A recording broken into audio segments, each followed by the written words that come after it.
और मैंने बहुत ज़्यादा हर चीज़, हर स्किल्स को ना अपनाया है। जैसे कि हम, आप कोई एक मातृभाषा बोलते हैं, मैं एक मातृभाषा बोलते हैं, लेकिन आज हम आपस में बात कर रहे हैं। तो मैंने भी यही किया है, multilingual, multicultural in this multicultural Australia. ये इंक्लूसिव होना बहुत इंपॉर्टेंट है, ये माइंडसेट रखना, सबको साथ लेके चलना। और यही मैसेज मैं लोगों को इसलिए देती हूँ कि आप स्किल्स लर्निंग में आप जरूर जोड़ दें। मुश्किल टाइम आप पे आते रहेंगे और लाइफ है, ऊपर नीचे चलता रहता है, पर उस दौरान अगर आप हिम्मत ना हारें और ठान लें कुछ करने की, तो आप अचीव कर सकते हैं। How should be your hand, your body movement, which will helps you and keep you physically fit and both mentally as well. It's not all about us, ourselves. Community में कैसे शेयर करें, वो एक sharing की भावना, such a good message. Yes. कि I think education is right for everyone. Yes. And it is so powerful and it can change everyone's mindset. And it can change the whole world as well. जो duet माँ और बेटा एक stage पे, ये बहुत लोगों को इंस्पायर किया है। मैंने 4 जनरेशंस को मैं एक ही स्टेज पे मैं परफॉर्म कराती हूँ। और ये सोच के कि everybody should respect each other, love and affection.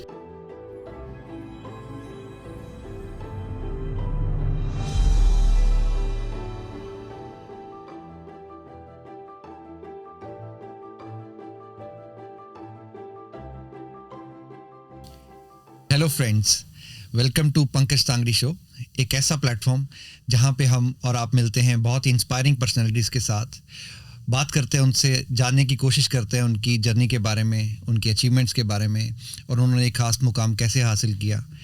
कोशिश है कि एक ऐसा प्लेटफॉर्म और एक ऐसा एपिसोड बने जो सबको इंस्पायर कर सके, सब में पॉजिटिविटी ला सके, होप दे सके, उन लोगों को इंस्पायर कर सके जो इस फील्ड में काम करना चाहते हैं। तो आज के जो हमारे स्पेशल गेस्ट हैं, उनके लिए मैं कुछ लाइंस बोलना चाहूँगा। उन्हें गुमान है कि मेरी उड़ान थोड़ी कम है, उन्हें गुमान है कि मेरी उड़ान थोड़ी कम है, मुझे यकीन है कि आसमान की ऊंचाई कुछ कम है। तो ये बहुत इंस्पायरिंग लाइन मैं आज के स्पेशल गेस्ट के लिए इसलिए बोल रहा हूँ कि जब मैं उनके बारे में रिसर्च कर रहा था और उनके काम के बारे में पढ़ रहा था, तो मुझे यकीन नहीं हो रहा था कि कोई इंसान एक ही लाइफ टाइम में इतना कुछ कैसे अचीव कर सकता है, और वो भी इतनी यंग एज में। तो आज के हमारे स्पेशल गेस्ट, बिना देर किए मैं उनको इनवाइट करूंगा, डॉक्टर तनिमा बनर्जी। स्वागत है डॉक्टर तनिमा बनर्जी। नमस्कार। नमस्कार Pankaj ji. Thanks for accepting our invitation to be our guest. और आपको सबसे पहले बहुत बहुत बधाई आपके इस नए कार्यक्रम के लिए, और जो काम आप कर रहे हैं, कम्युनिटी को एक साथ जोड़ रहे हैं, सो इट्स अ वंडरफुल। और मुझे बहुत खुशी हो रही है कि मैं आज आपके शो में हूँ। Thank you Tanima ji for your kind words. जब मैं आपको बुला रहा था तो मैं अक्सर एक ब्रीफ इंट्रोडक्शन करता हूँ अपने गेस्ट की, पर आपके लिए शायद वो पॉसिबल नहीं है मेरे लिए करना, तो हम धीरे धीरे आपके बारे में जानेंगे, हर आपकी जो अचीवमेंट्स हैं उनके बारे में हम जानेंगे। तो आप एक PhD होल्डर हैं, तो मेरे को बताएं ये PhD में आपका आना कैसे हुआ और आपकी एजुकेशन कहाँ से हुई, आप कहाँ से हैं बेसिकली। अभी आप सिडनी में हम बात कर रहे हैं, पर बैकग्राउंड आपकी क्या है? तो मैं एक्चुअली पली बड़ी हूँ धनबाद शहर में, जो कि पहले बिहार में था और अब झारखंड में है। अच्छा। और मैंने अपनी स्कूलिंग की पढ़ाई वहीं पे की है, केंद्रीय विद्यालय धनबाद। और वहाँ पे मॉन्टेसरी स्कूल्स और ICSE के कुछ और भी स्कूल्स में मैंने पढ़ाई की है। आपके सरनेम से मुझे लग रहा था कि आप बंगाल से हैं, तो अच्छा, इट्स गुड टू नो कि आपका बिहार से कनेक्शन है। हाँ, तो इसको कहते हैं प्रवासी बंगाली। अच्छा, ओके। प्रवासी बंगाली। ओके। सो मतलब जो लोग बंगाल से हैं या कहीं और से हैं, लेकिन रह रहे हैं कोई और स्टेट में, तो अच्छा, ओके। लेकिन धनबाद शहर ने मुझे बहुत कुछ दिया है। तो धनबाद शहर में मैंने फिर अपनी ग्रेजुएशन और मास्टर्स की पढ़ाई भी वहीं से की। करने के बाद फिर मुझे एक बहुत अच्छी सेंट्रल गवर्नमेंट की जॉब लगी थी, और वो भी कलकत्ता में। अच्छा, ओके। और तो वापस आ गए बंगाल में आप? हाँ, सो कलकत्ता में आई मैं जॉब में कुछ दिन, 1-2 दिन करने के बाद फिर मैं वापस चली गई, क्योंकि मुझे था कि मुझे PhD करना है। और मुझे बहुत शुरू से शौक था कि I wanted to be an scientist. और सो मैं बहुत ज़्यादा मतलब प्रोत्साहित होती थी जब मैं देखती थी कि लोग ये रिसर्च कर रहे हैं, और मुझे कुछ था कि कम्युनिटी के लिए करना है। तो मुझे लगता था कि ऐसा कुछ चीज़ करूं जो कि कम्युनिटी के हित के लिए अच्छा हो. सो फिर मैं डॉक्टर ऑफ फिलोसफी से हम PhD कहते हैं, मैंने कार्डियोवास्कुलर डिजीज़ पे किया. अच्छा. और रूमेटिक हार्ट डिजीज़ बोल के एक डिजीज़ है जो मेरा मेन टॉपिक है. और ये डिजीज़ एक्चुअली बहुत ज़्यादा प्रिवलेंट है हमारे देश में, जहाँ पे वेरी पुअर मेल न्यूट्रिशन की वजह से होती है, फिर लो सोशियो इकोनॉमिक स्टेटस की वजह से होती है. सो मैंने इस पे काम अपना शुरू किया, और काम शुरू करते करते फिर मैंने देखा कि बड़ा स्पेसिफिक फील्ड चुना आपने. मतलब मैंने कभी, जैसे मैं अकाउंटिंग फील्ड से हूँ, मेडिकल वाले शायद जान सकें आपके फील्ड के बारे में, पर मैंने शायद नहीं सुना. पर मैंने जब जैसे पढ़ा इसके बारे में आपके थ्रू ही आपके रिलेटेड जो मैं पढ़ रहा था, तो मैंने देखा आपने बहुत पब्लिकेशंस भी, आपके जो आर्टिकल्स हैं पब्लिश हुए हैं. कहाँ आपके आर्टिकल्स कौन सी जगह पब्लिश हुए हैं? सो ये आर्टिकल्स हुए हैं आपके इंटरनेशनल जर्नल ऑफ कार्डियोलॉजी, फिर PLOS ONE, फिर बहुत अच्छे और भी जगह पे मैंने इसको पब्लिश किया है, इस काम को. और मेरे जो गाइड है डॉक्टर अरुण बंदोपाध्याय सर, वो मुझे बहुत प्रोत्साहित करते थे. और पेटेंट भी है आपका, right? Exactly. Wow, that is something very special, Yes. You have a patent. किस चीज में पेटेंट है? सो पेटेंट है बायोमार्कर फॉर वल्वुलर हार्ट डिजीज. सो ये जो हम काम किए हैं, इस काम, ये पूरी मेरी PhD की रिसर्च वर्क है. और इस रिसर्च वर्क को हम लोगों ने पेटेंट भी एक फाइल किया था, जो कि एक्सेप्टेड भी हुआ है. और आगे भी इसके ऊपर काफ़ी काम चल रही है. अच्छा. सो ये काम हमने बहुत जगह पे स्टेट लेवल पे, इंटरनेशनल लेवल पे भी प्रेजेंट किया. ओके. मैंने देखा आपने ट्रैवल भी बहुत किया, और वेल ट्रैवल्ड पर्सन. तो इतनी जगह ट्रैवल का कैसे संजोग बना आपका? मैं अपने सीनियर्स लोगों से काफ़ी इंस्पायर होती थी जब मैं देखती थी कि लोग ट्रैवल ग्रांट अप्लाई कर रहे हैं. तो मुझे लगा कि मुझे भी करना चाहिए, और अपने काम को और भी ज़्यादा स्प्रेड करना चाहिए लोगों में. तो फिर मैंने department of science and technology, ICMR, Indian council of medical research. अच्छा, वहाँ से आपको ट्रैवल ग्रांट मिला? हाँ. तो आप देश विदेश घूम पाए. कहाँ आप घूमे? सो ट्रैवल ग्रांट से मैंने फिलाडेल्फिया में गई. सबसे पहली बार मेरी जो विदेश यात्रा है वो अमेरिका की हुई. अरे वाह, क्या बात. और उसके बाद मैं लंदन गई. अच्छा. फिर मैं साउथ कोरिया में भी मैं गई हूँ, और साउथ कोरिया में उनका अपना ट्रैवल ग्रांट था, तो उन्होंने मुझे इनवाइट किया था. तो कैसे लगा, जैसे बिहार के एक छोटे से कस्बे से आप आए हैं ना, फिर आपका कलकत्ता में आना हुआ, उसके बाद विदेश घूमना, कैसा फीलिंग था वो? मतलब सबसे पहली बात तो क्योंकि नॉर्मल तो नहीं है ना ये, मतलब इट्स नॉट, तभी शायद हम एक्स्ट्राऑर्डिनरी कहते हैं. आपकी जर्नी बहुत एक्स्ट्राऑर्डिनरी है, क्योंकि हर किसी को ये चांस नहीं मिलता, या उतनी क्या आप इसको हार्ड वर्क मानती हैं, ड्रीम्स कम ट्रू मानती हैं, क्या मानती हैं इस बारे में? मैं ऐसे एक छोटे शहर से हूँ जहाँ से मैं सबसे पहली बार जब कलकत्ता आई थी तो मैं अपने मामा जी के साथ आई थी. आज मामा जी नहीं है मेरे साथ, लेकिन मुझे बहुत खुशी हो रही है बोलने के लिए कि मामा जी ने मुझे बोला था कि आज तुम इस कलकत्ता में तुम डर रही हो, यहाँ से यहाँ कैसे जाओगी, एक दिन ऐसा टाइम आएगा आप देश विदेश घूमोगे. तो जिस दिन मैं पहली बार मुझे ट्रैवल ग्रांट मिला, और जब मैं खुशी हुई कि मुझे अमेरिका जाने का मौका मिल रहा है, तो सबसे पहले मैंने उनको स्मरण की कि उनकी बात सही हो गई. तो उनको विश्वास था, शायद उन्होंने टैलेंट आपका पहचान लिया होगा. टैलेंट भी कह लो, हार्ड वर्क भी कह लो, क्योंकि पढ़ाई बहुत की आपने. PhD करना हर किसी की बात नहीं है ना बस की, मतलब it need special focus, patience भी चाहिए आपको. पेशेंस भी चाहिए. कब आपने PhD कंप्लीट किया?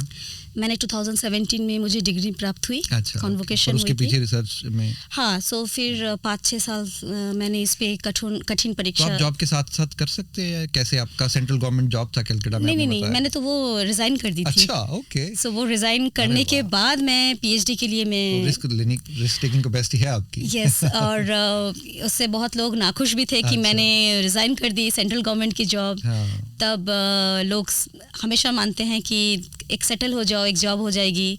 लेकिन PhD में क्या था ना कि कुछ अच्छा लगता था कि चैलेंजिंग, कि कुछ करे कम्युनिटी के लिए. क्योंकि अगर आप कुछ करते हैं, आज भी जो भी हम मार्केट में दवाइयाँ जो भी निकल रही है, या फिर कोविड के समय भी जो भी काम हुआ है, तो वो सब तो हमारे कम्युनिटी के लिए ही है. तो अगर हम सब चाहेंगे कि हम बैठ के एक आराम की जिंदगी जिए, तो फिर वो बात कुछ बनती नहीं है. तो मुझे हमेशा था कि कुछ चैलेंजिंग करे. बहुत अच्छी सोच है, क्योंकि अगर सब लोग बैठ जाएं, कुछ ना करें, तो दुनिया चलनी बहुत मुश्किल हो जाए, तो मैं मानता हूँ कि कुछ लोगों की वजह से ही एक इंस्पिरेशन है, उनके काम की वजह से बाकी लोगों की ज़िंदगी थोड़ी आसान होती है। और हर इंसान अपने तरफ से कंट्रीब्यूट करता है, कुछ का ज़्यादा कुछ का कम, पर एक भावना होनी चाहिए, मैं मानता हूँ इस बात को। और मुझे हमेशा से अच्छा लगता है कि मैं कोई चैलेंजिंग काम करूँ। जो काम लोग कहे कि ये इम्पॉसिबल है, तो मैं ज़रा कोशिश करती हूँ कि कैसे इसको पॉसिबल बनाया जाए। तो ये मैं हमेशा से ही, ये मेरे में ना बचपन से ये मेरी एक जिद रहती थी कि let's give a try before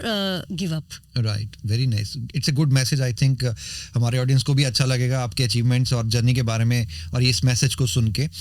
अच्छा, आपकी एक और स्पेशल मैं चीज़ पढ़ रहा था कि president of India was there on your convocation, है ना? वो बताएं थोड़ा किस्सा आपको। वो तो बहुत अच्छा था। मैंने जब मैं 2017 में मुझे प्राप्त हुई मेरी डिग्री। जब मैंने देखा कि हमारे प्रेसिडेंट, पूर्व प्रेसिडेंट जो अब नहीं रहे, प्रणब मुखर्जी आ रहे हैं, तो मुझे बहुत खुशी हुई। और सबसे बड़ी खुशी हुई कि मेरी माँ, जो मेरी इंस्पिरेशन है, मैं उनको भी अपने साथ कॉन्वोकेशन में लाई हूँ। और मेरे परिवार मेरे साथ था, तो मुझे बहुत खुशी हुई। Beautiful, proud moment, I must say it must be a proud moment for all of you. तो आपने अपनी मदर का नाम लिया, उनका आप बताएं क्या रोल है आपके अपब्रिंगिंग में, उन्होंने कैसे आपको पाला पोसा और कैसे ये डायरेक्शन दी? मेरे ख्याल से पेरेंट्स का बहुत बड़ा रोल होता है, तो उसके बारे में बताएं। मेरी माँ का विवरण मैं कहाँ से शुरू करूँ मुझे नहीं पता, लेकिन मैं इतना बता सकती हूँ कि मेरी माँ की जो इंस्पिरेशन है, she inspired me each and every day. चाहे मैं आज इस देश में कहीं पे भी रहूँ, मैं माँ की हर बात हमेशा याद रखती हूँ कि माँ ने मुझे हमेशा यही बोला है कि कोई काम छोड़ने से पहले उसको कोशिश करके देखो। तो कभी छोड़ना नहीं, पहले कोशिश करके देखो, अगर नहीं होता है तो नहीं हुआ, हाँ, पर आपने कम से कम ट्राई किया। आपके मन में रहेगा नहीं कि मैंने कोशिश नहीं की। तो ये कोशिश के मैंने इसलिए ये बात उठाई क्योंकि मैं जब बचपन में कहीं पे भी जाती थी, माँ मेरे को हाथ पकड़ के कहीं यहाँ ले जाती थी, यहाँ पे कोई कार्यक्रम हो रहा है, तुम यहाँ पार्टिसिपेट करो। कोई यहाँ पे कहीं पे आर्ट सिखाया जा रहा है, कहीं यहाँ पे कोई डांस हो रहा है, या फिर कोई क्राफ्ट का वर्क हो रहा है, या कोई भी ड्रामा हो रहा है, थिएटर हो रहा है। सो मुझे ये एक चीज़ याद है कि माँ हमेशा मुझे हर चीज़ इंट्रोड्यूस कराती थी। एक्सपोजर दिया उन्होंने आपको। एग्जैक्टली। सो वो इंट्रोड्यूस कराने से मुझे एक फ़ायदा ये हुआ, मुझे जानने को मिला कि ये चीज़ है क्या। हाँ, यस। और फिर वहाँ से वाइब आती कि ये मेरे काम की है या मेरे मतलब इंटरेस्ट की है कि नहीं। और जहाँ जहाँ वाइब जुड़ी वहाँ आपने एक्सप्लोर किया। और मैंने देखा क्योंकि कम्युनिटी में भी लोग आपको ज़्यादा आपके अदर जो आपके इंटरेस्ट हैं, जैसे डांसिंग है, आर्ट है, साइंस में तो है ही आपका, उस वजह से जानते हैं। आपका स्कूल जो है बन्ना कल्चरल स्कूल बहुत अच्छा काम कर रहा है। उनका नाम आपके मदर के नाम पे मेरे ख्याल से आपने बताया। तो जब मैंने ये स्कूल की शुरुआत की थी, तो मैं सबसे पहले यही सोची थी कि माँ के दिए हुए सिखाए हुए हर स्किल्स को मैं कैसे यहाँ पे सिडनी में हो या जहाँ पे भी लोग हैं, वो कैसे मैं स्प्रेड करूँ। तो माँ के नाम से ही ये मेरा स्कूल स्टार्ट हुआ। अच्छा, वेरी गुड।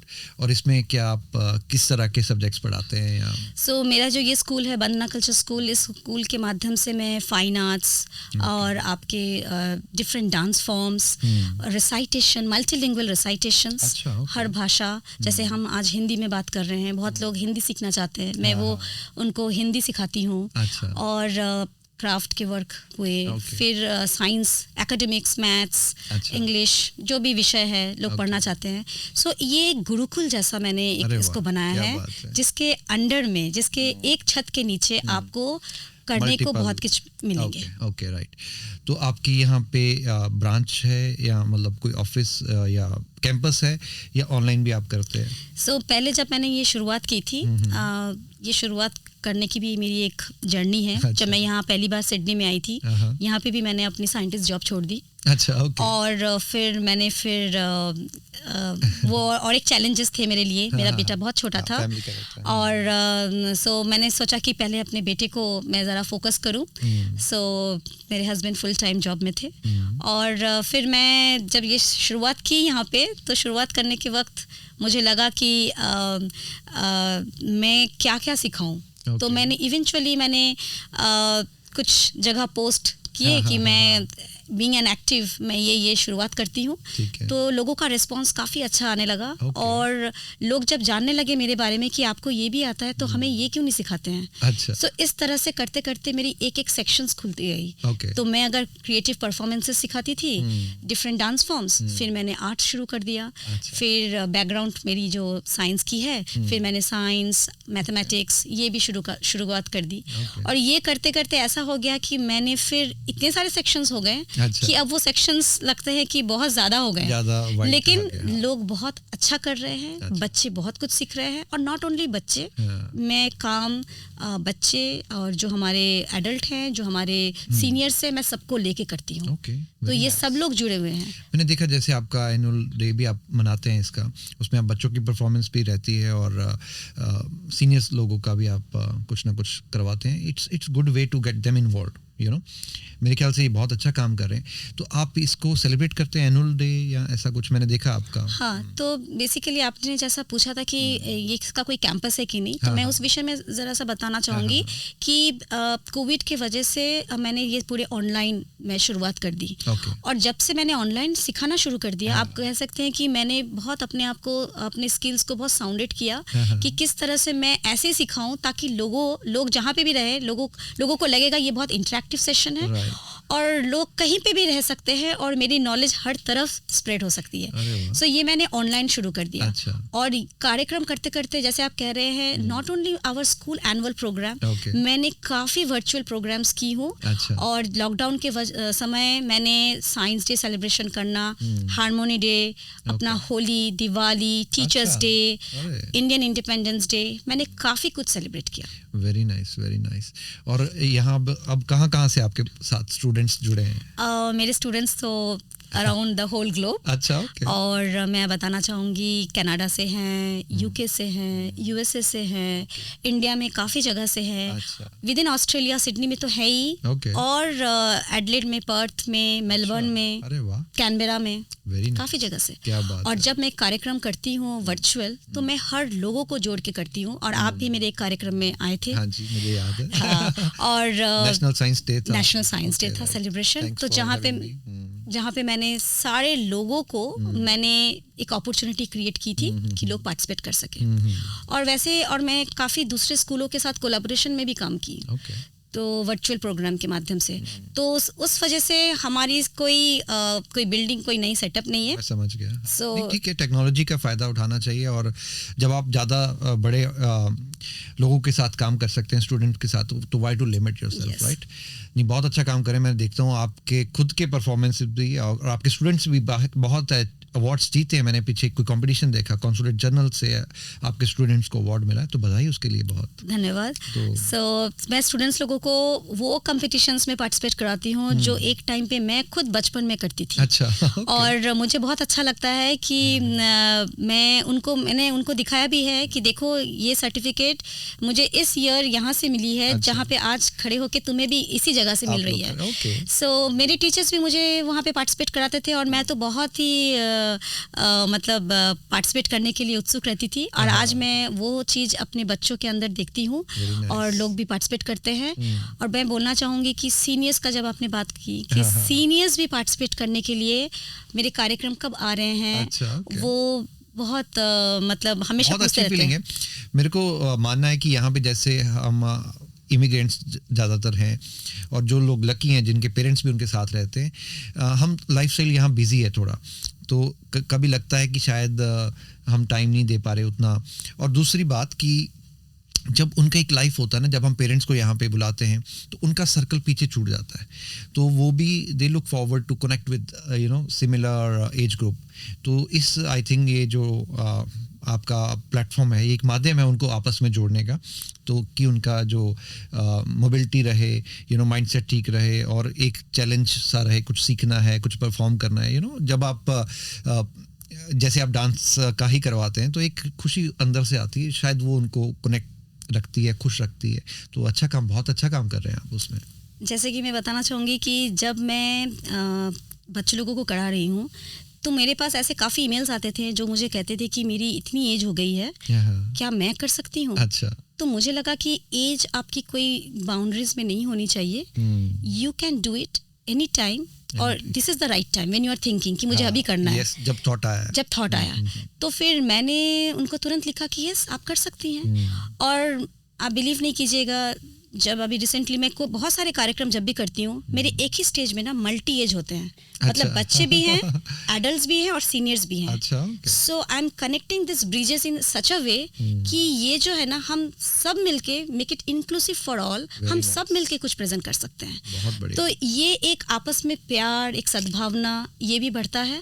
और ये मैसेज उनके लिए है कि आप अगर सोचते हैं कि आपको कोई चीज़ करना था और आज आप नहीं कर पाए हो, कभी नहीं कर पाए किसी वजह से, आज आपके लिए वो दिन है अगर आप हैं तो। Beautiful message. मेरे ख्याल से जब आप सब लोग हम अपनी अपनी उसमें व्यस्त हैं, अपने लाइफस्टाइल को लेके, अपने जॉब्स में, अपनी फैमिली में, तो इस थॉट के साथ आना कि आप सब लोगों को इन्वॉल्व कर सके और उसको मुकाम तक लेके जाना, अपने आप में बहुत बड़ी अचीवमेंट है। तनीमा जी, मैं बहुत इंस्पायर्ड हूँ आपकी स्टोरी से और मुझे बड़ा अच्छा लगता है आप जैसे लोगों को देख के कम्युनिटी में कि आप इतना अच्छा काम कर रहे हैं कि सब लोग इंक्लूसिव फील करते हैं। ये इंक्लूसिव होना बहुत इंपॉर्टेंट है, ये माइंडसेट रखना, सबको साथ लेके चलना, तो बहुत बधाई इस बारे में। और मैं आपको देखता रहता हूँ, बहुत सारे कम्युनिटी इवेंट्स में आप परफॉर्म करते हैं खुद भी, तो हर बार एक स्पेशल अपीयरेंस में आप होते हैं तो वो इतना क्रिएटिविटी कैसे लेके आते हैं आप? और जो आपकी डांस परफॉर्मेंस होती है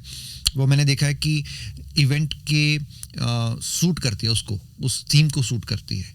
तो क्या आप इंजॉय करते हैं इस क्रिएटिविटी को और कितना एफर्ट लगता है इसमें?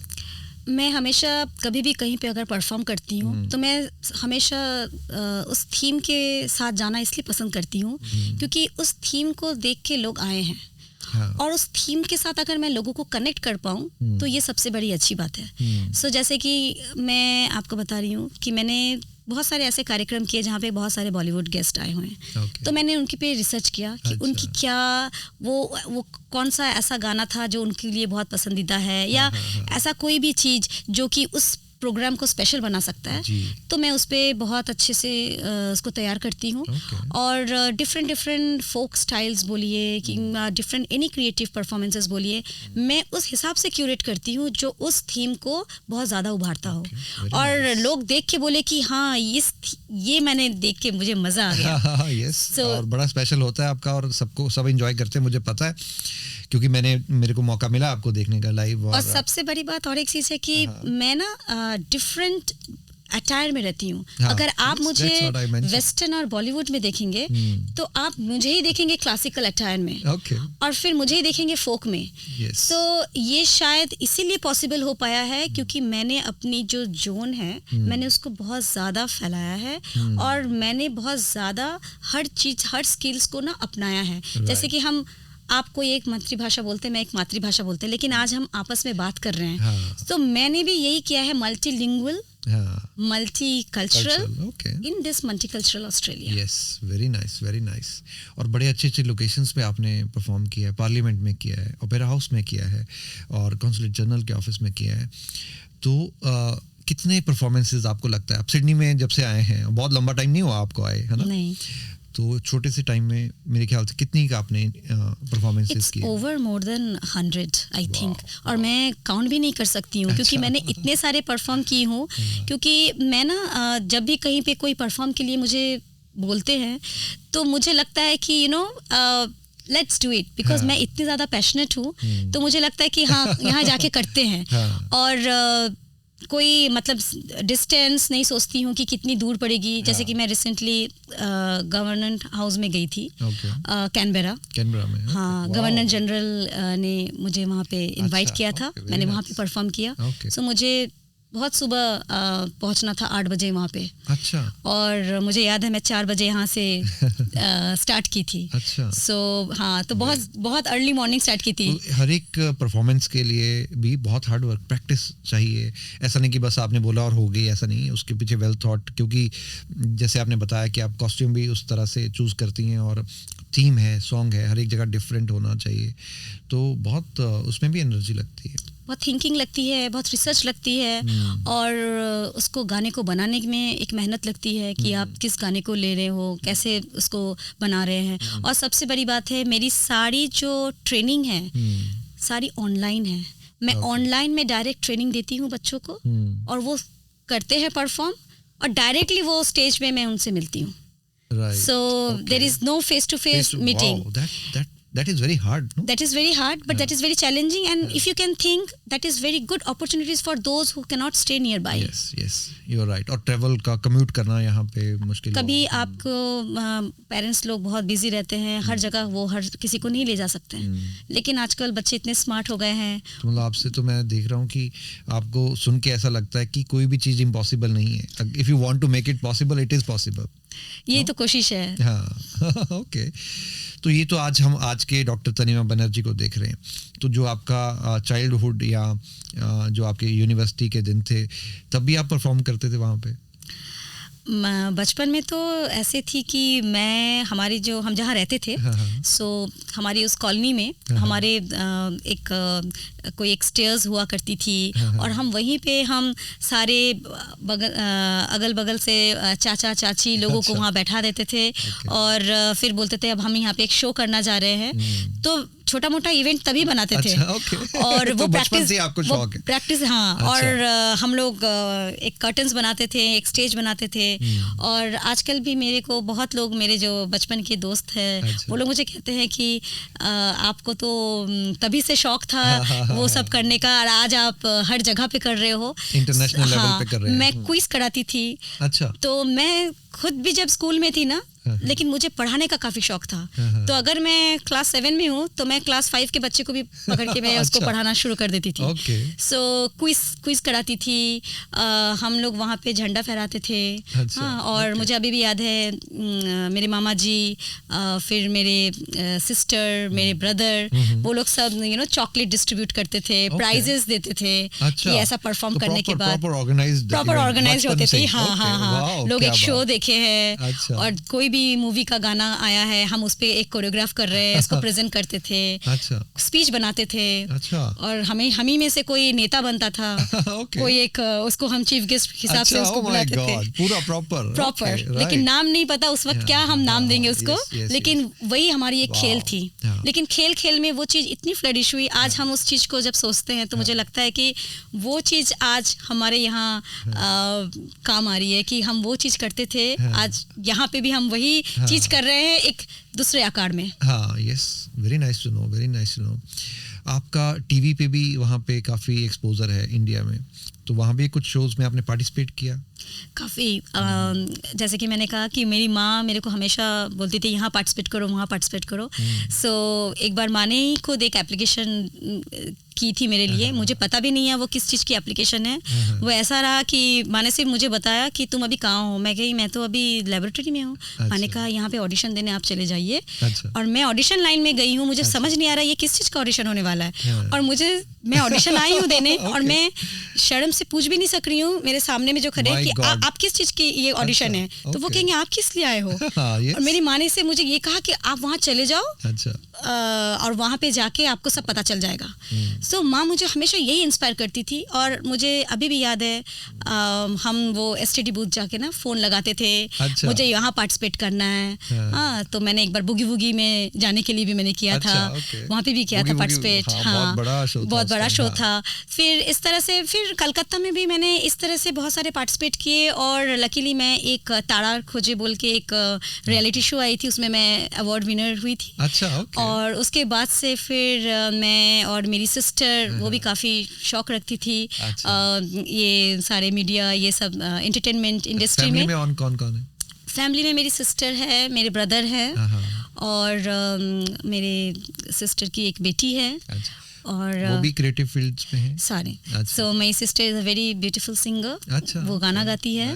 गाना तो मैं भी सीखती थी। जैसे कि आप जानते हो हमारे बंगाली कल्चर में ना एक गाना एक बहुत ज़रूरी होता है। राइट। सो हम जब भी समझ आती है हमें, हम तब से हम एक हारमोनियम तो हमें एक त्योहार में मिल ही जाता है। Right. तो मैं और मेरी अच्छा। सिस्टर, अरे वाह। और जब आपने ये बात उठाई है, मैं ये बताना चाहूँगी कि मेरी सिस्टर ने सबसे पहले मुझे इंट्रोड्यूस किया था। वो एक कहीं पे प्रोग्राम कर रही थी, डांस प्रोग्राम, अच्छा। और उसने वहाँ पे शायद एक रिक्वायरमेंट थी, मुझे आज भी वो दिन याद है।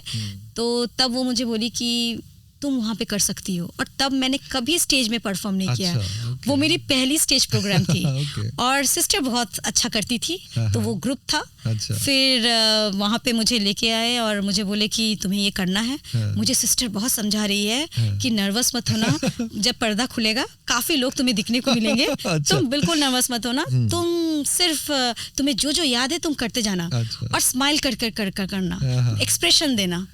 मुझे याद है मेरी वो पहली परफॉर्मेंस थी Okay. जहाँ पे मैंने सिस्टर के साथ सेम स्टेज शेयर किया था। अच्छा। और बस वहाँ से फिर मेरी जर्नी शुरू हो गई। क्या बात है, क्योंकि हाँ तब वो पहला आपका एक्सपीरियंस, और अभी आप देश विदेश में जाके प्रोग्राम भी कर रहे हैं, साइंटिफिक टॉक्स भी आपने दिए हैं। तो मैंने जब हम ऑफलाइन बात कर रहे थे तब आपने बताया अपनी फैमिली का, जैसे आपका मदर ने आपको पाला, फादर आपके बहुत जल्दी शायद इस दुनिया से चले गए। तो मदर के मैं बड़ा कुछ जानना चाहता हूँ कि कितना हौसला रहा होगा उन्होंने जैसे बच्चों को पाला। तो थोड़ा बताएं उनके बारे में, कैसे आपके मदर का माइंडसेट क्या था। क्योंकि कुछ लोग, मैं ये समझता हूँ कि जब आपको फैमिली में कोई लॉस होता है तो वो थोड़ा सा डाउन फील करना शुरू कर देते हैं, वो हिम्मत हार देते हैं। उनको लगता है कि फिर वो देखते हैं कि क्यों वो शायद कई एक, मैं नहीं कहूँगा कि बहाना, पर एक माइंडसेट थोड़ा सा मोरल लो हो जाता है कि शायद अब मैं कुछ आगे कर नहीं पाऊँगा, यू नो। तो जैसे आपके मदर ने आपको इतना वो किया, तो थोड़ा सा उस बारे में आप बताएं कि मदर की क्या हिम्मत रही, तो कैसे उन्होंने ये सारा स्ट्रगल किया। मेरी माँ तो आई विल से कि जब भी मैं यहाँ कमज़ोर पड़ जाती हूँ, मैं सिर्फ अपनी माँ को याद करती हूँ, और मुझे लगता है मुझे आधा एनर्जी वहीं से आ जाता है। अच्छा। और द थिंग इज़ दैट माँ 3 बच्चों को पालना बिना पिताजी के, क्योंकि जो छत होती है ना वो बहुत इंपॉर्टेंट होती है, एक मेंटल सपोर्ट होती है। 100%। सो मुझे आज भी याद है कि माँ ने ना मुझे कभी किसी चीज़ के लिए रोका नहीं। और सबसे बड़ी खुशी की बात है कि आज भी जो मेरे टीचर्स लोग हैं, जो लोग जानते हैं, जिन्होंने हमारी स्ट्रगल देखी है, वो हमें कहते हैं कि यू नो तुम्हारी माँ ने तो कभी नहीं बोला कि यहाँ पे तुम पार्टिसिपेट नहीं कर सकती हो। जिस साल मेरे फादर गुजर गए थे, तो मुझे How old was you? he was just within his 40s. You, आप उस अच्छा, मैं 9 साल की। अच्छा। तो बड़ी यंग एज में आपको। या मेरी 9 साल की एज थी। और जब पिताजी जब उस वक्त जब गुजर गए, तो हम सब 3 भाई बहन हम स्कूल में ही थे। So it's a very challenging time. बहुत चैलेंजिंग टाइम। और मेरी माँ जो है होम मेकर थी।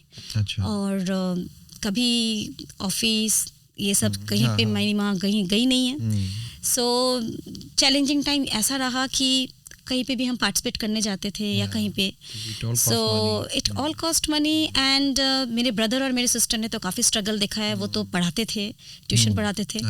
और मैं घर में सबसे छोटी हूँ बोल के मेरे ऊपर उतना स्ट्रगल उन्होंने आने नहीं दिया, लेकिन हर चीज़ मुझे पार्टिसिपेट कराते थे। तो मैं आज यही चीज़ सोचती हूँ कि उतनी तकलीफ़ों के बावजूद भी अगर मेरी माँ ने मुझे इतना कुछ सिखाया है, और मेरी माँ हमेशा एक बात बोलती है कि if you invest on your skill learning, it will give you in return in double. Right, multi times I can say. जो आपकी जर्नी में देख रहा हूँ, जितना उन्होंने इन्वेस्टमेंट किया, it will gives you more in double. तो जो काम आपने हासिल किया, तो it's not double, it's multi times. या मतलब मैं ये चीज़ उनको मतलब सोचती हूँ कि उन्होंने कितना बढ़िया चीज रही होगी उनकी अकेले दम पे। देखो स्पोर्ट तो होती है सबकी, रिश्तेदारों की सब है, पर जो फैमिली में आपको रहना है ना, उसमें मैं सल्यूट करना चाहूँगा उनको, और बहुत बहुत धन्यवाद भी देना चाहूँगा कि आपको इतना अच्छा पाला पोसा ताकि आप इतने लोगों को और हेल्प कर रहे हैं। सही बात है। और यही मैसेज मैं लोगों को इसलिए देती हूँ कि आप स्किल्स लर्निंग में आप ज़रूर जोड़ दें। आप और हिम्मत नहीं हारें। मेन बात है कि मुश्किल टाइम आप पे आते रहते हैं, और लाइफ है, ऊपर नीचे चलता रहता है, पर उस दौरान अगर आप हिम्मत ना हारें और ठान लें कुछ करने की, तो आप अचीव कर सकते हैं, आप एक अच्छी लाइफ और अच्छा मुकाम हासिल कर सकते हैं।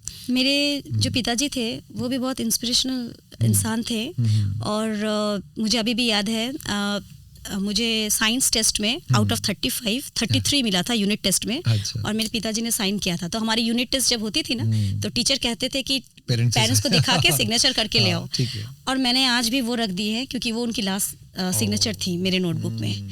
सो आउट ऑफ 35 मुझे 33 मिला था। उन्होंने मुझे बोला था कि ये 2 मार्क्स कहाँ गए। अच्छा। तो मुझे याद है। और एक बात मैं उनको तब बता रही थी मेरे पिताजी को कि मैं एक ऐसे आर्ट कंपटीशन के में पार्टिसिपेट करना चाहती हूँ। अच्छा। इंटरनेशनल लेवल पे है, और अगर मैं इसे विन करती हूँ तो मुझे बहुत अच्छा एक गोल्ड मेडल मिलेगा। अच्छा। वो मेरी लाइफ की पहली आर्ट कंपटीशन और मेरी पहली गोल्ड मेडल है। लेकिन मेरे पिताजी नहीं देख पाए, क्योंकि उसी साल वो गुजर गए। लेकिन मुझे याद है कि जब मैं उसकी जब बात हुई, और उस वक्त जब मैं वो फीस देने जा रही थी, उस वक्त मेरे पास वो पैसे नहीं थे।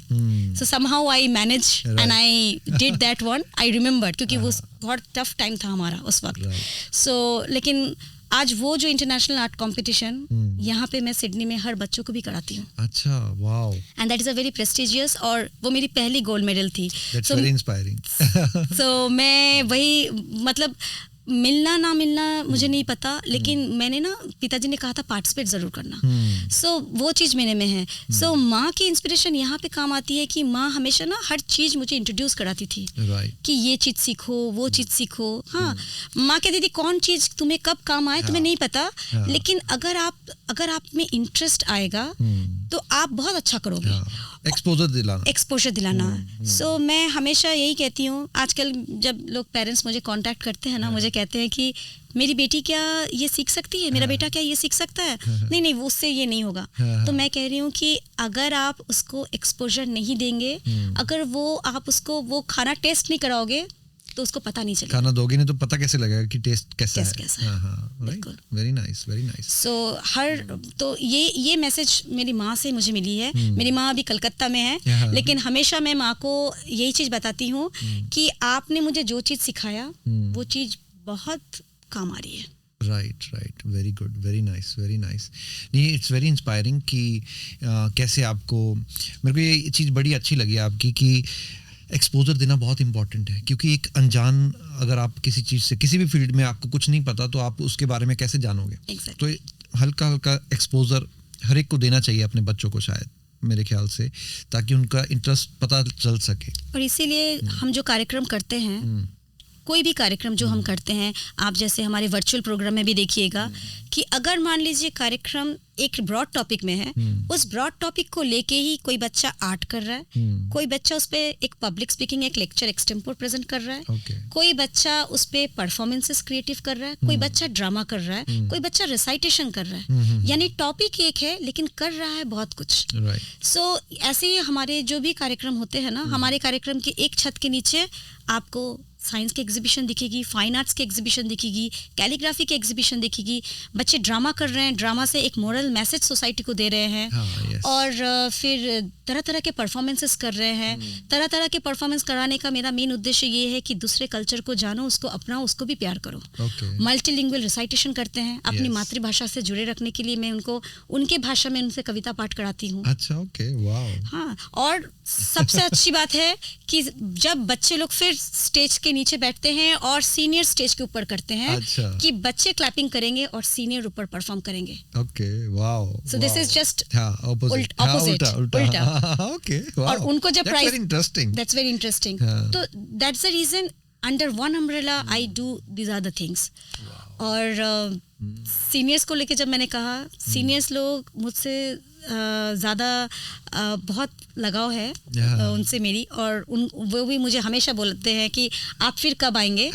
तो आप जैसा जानते हैं, मेरी साइंटिफिक अप्रोच के माध्यम से मैं सीनियर्स लोगों को कुछ एक्सरसाइज कम डांस कराती हूँ। ओके। और वो मेरे साइंटिफिक अप्रोच से है। लाइक आपकी हैंड मूवमेंट या बॉडी मूवमेंट कैसी होनी है, ऐसा नहीं कि आप कुछ भी करें। तो सीनियर्स लोगों को मैं वो कराती हूँ, वो चाहे बैठ के भी कर सकते हैं और खड़े होके भी कर सकते हैं। सो मैं इस पे बहुत रिसर्च करती हूँ कि how should be your hand, your body movement, which will helps you and keep you physically fit and both mentally as well. Wow. So seniors लोगों को काफ़ी मज़ा आने लगा और old memories, old nostalgic songs के साथ, Okay. और they don't know that they are actually dancing in exercise way, Okay. in a fun way, Right. and it is really connected everyone that they call me. बहुत सारे channels में यहाँ के channel 9, channel 10 बहुत जगह पे उन्होंने मुझे फीचर भी किया है, अच्छा, अरे वाह। और Okay. मुझे बहुत अच्छा लगता है। होना भी चाहिए। मैं मानता हूँ जितनी आपकी इंस्पायरिंग जर्नी है, आप लोगों का जैसे जो आप काम कर रहे हैं, तो आपके बारे में मैंने देखा, बुक्स में भी छपा है आपके बारे में। Exactly. अभी हमारे एक बड़े रिस्पेक्टेड पर्सनैलिटी हैं, वालिया जी, हरमोहन जी, उन्होंने एक बुक में आपको मेंशन किया है। और एक और the light at the end of the tunnel, yes, उसमें भी आपका फीचर हुआ है। बहुत अच्छा है, मेरे ख्याल से बहुत अच्छा काम है वो कि ब्लैकटाउन ऐसे। लाइब्रेरीज में है अभी। अच्छा, ब्लैकटाउन लाइब्रेरी लाइब्रेरी में में है। Okay, wow. हाँ, एमी रॉय और ने भी किया आप है। जैसे गवर्नमेंट के कुछ ऑर्गेनाइजेशन से जुड़ी हैं, यहाँ पे जुड़ी हैं क्या, मतलब? हाँ, मैं एक्चुअली यहाँ पे NSW वॉलंटियरिंग जो है, मैं Okay. उसके एडवाइजरी बोर्ड में हूँ, अच्छा। Advisory member. ओके, और काफ़ी और भी ऑर्गेनाइजेशंस यहाँ पे, जितने सारे ऑर्गेनाइजेशंस हैं, उनको जब भी कभी किसी चीज़ की सपोर्ट की ज़रूरत होती है तो मैं वो सपोर्ट करती हूँ। Right, very nice. मैंने काफ़ी कुछ फंड रेजिंग किया था, like learn and donate, okay, और यू कैन से डोनेट और यू लर्न। हाँ, सो हाँ, आप मेरे okay. पास आइए, कुछ भी सीखिए, और हाँ, वो हाँ. जो अमाउंट है वो डायरेक्टली उस विक्टिम फैमिली या उस पेशेंट फैमिली को जाएगी। अरे वाह। तो ये मैंने यहाँ के लिए भी और मैंने ओवरसीज के लिए भी काफ़ी किए। Okay. ड्यूरिंग कोविड टाइम भी मैंने किया।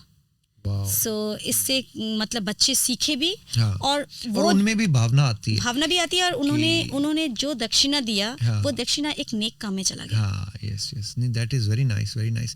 और बच्चों के लिए भी हमें रोल मॉडल बनना चाहिए ऐसे, कि उनको इस चीज़ का भी एक्सपोजर मिले कि कम्युनिटी सर्विस क्या होती है, कम्युनिटी की help, it's not all about us, ourselves. Community में कैसे शेयर करें, वो एक शेयरिंग की भावना, such a good message. Yes, yes. जब आपसे बात कर रहा हूँ, मैं बड़ा हैरान हो रहा हूँ कि कहाँ हम मेडिकल रिसर्च से पेटेंटेड, उसमें साइंटिफिक टॉक हो रही है आपकी इंटरनेशनल लेवल पे, और कहाँ आप ये डांस, ये बड़ा मल्टी डायमेंशन मैंने आपको पर्सनालिटी एक चीज और नहीं बोला अच्छा, कि मैं एक्चुअली, मुझे ज्वेलरी मेकिंग का काफी Don't शौक tell रहा है। me. कहाँ से नहीं, मैंने बनाया भी निकालते है, आप? मैं बता रही हूँ। तो मैंने ऐसे काफ़ी ज्वेलरी मेकिंग की। अच्छा। हाँ, और मैं इंडिया में काफ़ी करती थी। Okay. अभी तो यहाँ पे मैंने सोचा है, मुझे बहुत लोगों ने बोला है कि मैम आप वो स्टार्ट नहीं कर रही हैं क्लास, Okay. तो वो क्लास करने का। Okay. और यहाँ पे मैं और एक चीज़ लोगों में की हूँ, कुछ हाँ, लड़कियों में, जिनको ना अपने में कॉन्फिडेंस की थोड़ी अभाव है। Okay. एक्चुअली वो लोग बहुत कुछ कर सकती है। सो लॉकडाउन के टाइम पे भी ना मैंने ऐसे किया था कि मैंने अपने जितने क्लासेस थे, मैंने काफ़ी जगह पोस्ट करती थी कि यहाँ पे फ्री क्लासेस होंगे, Right. जिनकी जॉब नहीं है या कुछ असुविधा है, आप घर पे बैठे हो, आप मेरे पास सीखने हो। तो ऐसी बहुत सारी लेडीज़ भी आई जिनको कुछ करने को नहीं था, Okay. और वो बाहर भी नहीं जाती थी, किसी से हाँ, मिल भी हाँ, नहीं हाँ, सकती थी। हाँ। तो उनको कुछ कुछ मैंने सिखाया। Okay. सो मैं, जैसे कि मैं ऐसे बता रही हूँ, मैं बहुत सारे इंटरेस्ट रखती हूँ बहुत चीज़ों में। yes, yes. तो किसी को मैंने ज्वेलरी मेकिंग मैंने बताया, सिखाया, किसी को मैंने सेल्फ मेकअप कैसे करते हैं, अच्छा, सो लेडीज अरे लोग वाह। बहुत इंटरेस्ट लिए। तो it's just in my way like to make them to happy, and whatever I know, my skills and knowledge, just to spread. Wow. So this is how I just started, and it's just going on. हाँ, नहीं, बहुत बढ़िया चल रहा है और आगे भी चलेगा। कोई ड्रीम या कोई मिशन आपके दिमाग में है कि आप कुछ अचीव करना या कुछ चाहते हैं आप कि ऐसा हो तो सबके लिए अच्छा हो? मेरा हमेशा से एक ड्रीम रहा है पंकज जी, कि मैं गरीबों को पढ़ाऊँ। गरीबों को पढ़ाऊँ, मतलब कोई भी डिसएडवांटेज किड जिसको बहुत ज़रूरत है, क्योंकि I think education is right for everyone, yes. and it is so powerful, and it can change everyone's mindset, and it can change the whole world as well. So मैं एक free school खोलने की जैसे सोच रही हूँ, Okay. और मुझे पता नहीं ये मेरी ड्रीम कब जाके पूरी होगी, लेकिन मैं आपको बताना चाहूँगी, मैंने कुछ हद तक वर्चुअल प्रोग्राम के माध्यम से कुछ ऑर्गेनाइजेशन के साथ जुड़ के, IIT दिल्ली के नीचे कुछ बच्चे भीख मांगते थे, मैं वर्चुअल प्रोग्राम में मैं लाई हूँ, उनको सिखा के और वो लोग भी मतलब परफॉर्म शुरू किए। किया, okay. और वैसे मैं अपने जहाँ पे मैं रहती हूँ इंडिया में आस पड़ोस में जहाँ पे भी कुछ लोग जो डिसएडवांटेज है, जो पढ़ाई लिखाई में बहुत अच्छा कर सकते हैं, मुझे पता है, उनके बातचीत से पता चलता है, लेकिन वो नहीं कर पाते हैं, उनको उनको कराना। लेकिन एक बड़े लेवल पे एक मैं ये करना चाहूँगी और मैं आशा करूंगी जो लोग भी मुझे आज यहाँ सुन रहे हैं, अगर कोई ऐसा लोग मुझे साथ में मिल जाए कि जो लोग इस चीज को और भी आगे ले जाना चाहेंगे, अगर, क्योंकि बहुत सारे लोग ये सोच रखते हैं, तो अगर आप इस तरह को जो जैसे आपका ड्रीम है ऐसे स्कूल का सेटअप करने का या ऑर्गेनाइजेशन सेटअप करने का, तो जरूर तनिमा जी से आप संपर्क करें इस बारे में। तो बड़ा अच्छा आपका मैंने बहुत सारे किताबें गरीबों को देना, बच्चों को देना, या जो लोग पढ़ सकते हैं। मैं मानता हूँ, मैं जैसे बात कर रहा हूँ कि एजुकेशन से बहुत आपका प्यार है और बांटना चाहते हैं आप, और विश्वास है कि एजुकेशन के माध्यम से this world can be a better place.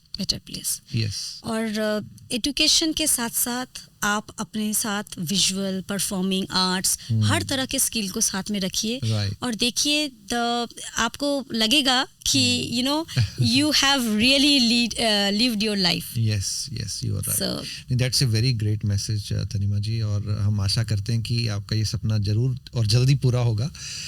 तो तनिमा जी, बड़ा अच्छा लगा सुन के कि आप ये सपना रखते हैं कि एक स्कूल ऐसा होना चाहिए, और मैं आशा करता हूँ कि ये आपका सपना और ये आपका मिशन जल्दी सक्सेसफुल हो, जल्दी आपको मौका मिले। तो जैसे मैं अभी सोच रहा था या सुन रहा था कि आप हर एक को इन्वॉल्व करना चाहते हैं। मैंने देखा है कि बहुत सारे पेरेंट्स और बच्चे भी साथ में परफॉर्म करते हैं आपके परफॉर्मेंसेस में, तो वो कॉन्सेप्ट कहाँ से आया? मैं अपने बच्चे के साथ परफॉर्म करती थी, और जब मैंने यहाँ जर्नी शुरू किया तो मेरा बेटा 15 महीने का था। मैं उसको प्रैम में लेके मैं हर जगह परफॉर्म करने जाती थी, प्रैम को सामने रखती थी, मैं स्टेज में जाती थी। स्टेज से मैं नोटिस करती थी कि मेरा बेटा ठीक है कि नहीं, किसी को बोलती थी कि जरा इनको देखो। मतलब आप समझ ही सकते हो फिर मेरी पैशन कितनी लेवल पे थी, और कमिटमेंट कि मैं कोई भी कार्यक्रम में प्रैम में लेके बच्चे को जा रही हूँ। सो अब तो मेरा बेटा 6 साल का है, तो अब तो बड़ा हो गया है, तो अब मेरे साथ ही परफॉर्म करता है। तो ये एक जो डुएट माँ और बेटा एक स्टेज पे, ये बहुत लोगों को इंस्पायर किया है। और मैंने भी बहुत लोगों को इंस्पायर इस हिसाब से की हूँ कि अगर आप चाहते हो करना, आप अपनी बेटी के साथ या बेटे के साथ कर सकते हो। तो ये stage sharing with same on same platform, it is ये वैसे इट साउंड्स वेरी इंटरेस्टिंग, क्योंकि जहाँ पे पेरेंट्स अपने बच्चों को क्लासेस में लेके जाते हैं और वो 1 घंटा, कई बार बहुत दूर होता है तो 1 घंटा बाहर वेट करते हैं ना, या बार आना, तो अगर ऐसा प्लेटफॉर्म बने जहाँ बच्चे के साथ पेरेंट भी सीख सके, चाहे सेम स्टेज पे, चाहे उसी हमारे प्लेटफोम में ऐसे हम करते हैं कि जब भी कोई आता है तो मैं कहती हूँ कि आप भी सीख सकते हो, आप भी सीख सकते हो। और and now they are doing so well, and they are spending a quality time together as well. Yes. So that's a good point, क्योंकि जहाँ सीख रहे हैं वो तो ठीक है, घर जाके प्रैक्टिस भी करना है, तो वो आप टाइम भी स्पेंड करते हैं, कनेक्शन भी बनते हैं, एक दूसरे को आप समझते हैं बेटर। तो इट्स वेरी नाइस कि मैं ये सब थॉट को सोच के मैंने बहुत सारी, मैं स्क्रिप्ट भी लिखती थी। तो मैंने एक बार बहुत अच्छा स्क्रिप्ट भी लिखा था इस तरह से, गेम चेंजर। तो उसकी मैंने पॉजिटिव और नेगेटिव साइड्स हमारे कोविड के आने से हुए हैं। तो मैंने जहाँ पे मैं अपने बेटे की सिस्टर का रोल प्ले की हूँ, और वही मैंने एक ड्रामा बनाया था। और वो ड्रामा बहुत अच्छा, सभी को बहुत अच्छा लगा। और उस ड्रामा के माध्यम से मैं यही बताना चाह रही थी कि हम लोगों को ना आपस में रहने के जो लोग हैं उनको हमें वैल्यू देनी चाहिए। हम जब साथ रहते हैं ना, उसको वैल्यू देनी चाहिए। सो मैंने 4 जनरेशंस को मैं एक ही स्टेज पे मैं परफॉर्म कराती हूँ, और ये सोच के कि everybody should respect each other. Yes. Love and affection. बहुत जरूरी है. And you all can do something. There is no together age barrier. Yes. It's a very nice message, क्योंकि ये शायद जितना आजकल डिस्ट्रैक्शन का ज़माना है या बिजी लाइफस्टाइल हो गया, ये शायद कुछ कमियां हैं जो शायद पुराने टाइम पे नहीं होती थी, आजकल के लाइफस्टाइल का पार्ट है। तो अगर हम इस तरह से इन इनिशिएटिव्स को सपोर्ट करें, इन इनिशिएटिव्स में पार्टिसिपेट करें, तो मुझे लगता है कि ये जो बॉन्डिंग है वो दोबारा स्ट्रॉन्ग हो सकती है ना। तो बहुत बढ़िया मैसेज तनिमा जी आपसे मिला हमें, और आज का पॉडकास्ट भी हमारा, मुझे लगता है कि it's one of the very inspiring podcast. जो लोग भी आज सुन रहे हैं, मुझे लगता है कि तनिमा जी के जर्नी से सबको कुछ ना कुछ सीखने का मौका ज़रूर मिला होगा। तो बहुत शुक्रिया तनिमा जी आपका हमारे शो में आने के लिए। उम्मीद है हम दोबारा मिलेंगे यहीं पे और कुछ नई आपके जो इनिशिएटिव्स हैं उनको डिस्कस करेंगे। और बहुत बहुत बेस्ट विशेस आपके ड्रीम्स और आपके मिशन के लिए। और धन्यवाद पंकज जी मुझे यहाँ बुलाने के लिए। और मुझे बहुत अच्छा लग रहा है कि आज मैं यहाँ पे बैठ के अपने उन दिनों को याद भी कर रही हूँ और आपके साथ और सभी जो दर्शक मुझे आज सुन रहे हैं सबके साथ मैं शेयर कर पा रही हूँ। और आपको भी best wishes and look forward to your upcoming new projects. Thank you Tanima ji. तो ये था दोस्तों हमारा एक टॉक शो तनिमा जी के साथ। उम्मीद है आपको बहुत पसंद आया होगा। ऐसे ही हम एक स्पेशल गेस्ट को हमेशा आपके लिए लेके आएंगे। आपको अगर ये हमारा कंटेंट अच्छा लग रहा है तो आप हमें सपोर्ट करें, हमारे चैनल को सब्सक्राइब करें। नया चैनल है, इसमें हमारा साथ दे रहे हैं गुरु प्रोडक्शंस की टीम। गुरु जी बहुत बहुत शुक्रिया आपका इस पॉडकास्ट में सपोर्ट करने के लिए। और ज़्यादा से ज़्यादा हमारे इस अगर आपको पसंद आया तो लाइक करें, शेयर करें और हमारे को कमेंट्स में बताएं कि और कौन सी इंस्पायरिंग पर्सनैलिटी से आप मिलना चाहेंगे इस शो में। तो तब तक के लिए दोबारा मिलते हैं। अपना ख्याल रखें, अपने आप में विश्वास रखें। Keep shining. Thank you very much.